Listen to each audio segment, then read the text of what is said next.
Sign up at the end of this review to get my personal gear list. Hey folks, John Cougar Mellencamp here for the Acoustic Letter. Today we're going to look at the Martin M-36, kind of the ninja model in Martin's standard line. But I want to remind you, before we get into the Martin M-36, please stick around to the end of the video and subscribe to the Acoustic Letter. It will hurt so good.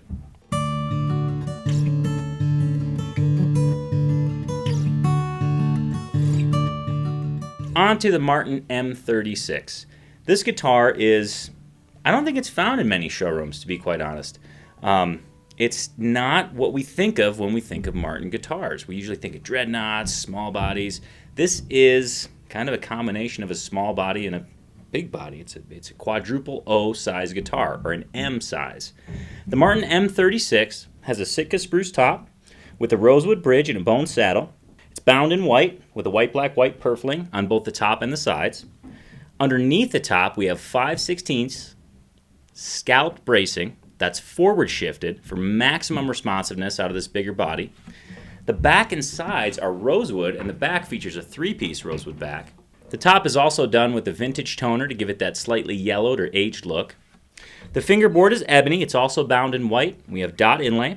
We have a low-profile neck with an 1 11/16 bone nut, classic Martin headstock with the raised gold foil decal, and the chrome Grover Rotomatic tuners.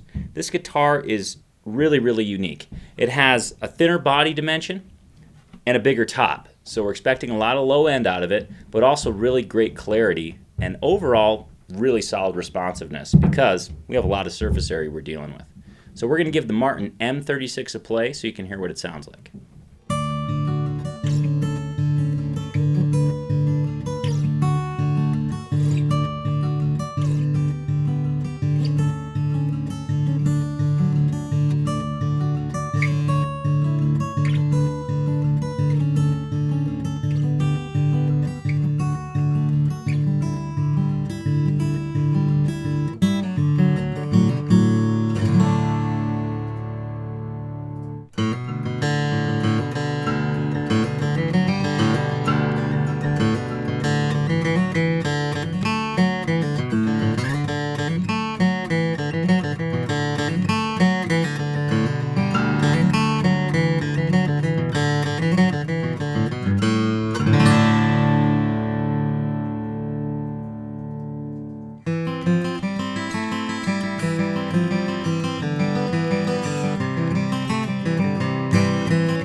Click the link to get the world's best acoustic guitar reviews sent to your inbox. Why? Because it's free and it's the easiest way to get prices and high-res photos of each guitar. Plus, as soon as you sign up, you'll get the free tabs and lessons for the songs I play in my guitar reviews. Please subscribe to our YouTube channel by clicking this button.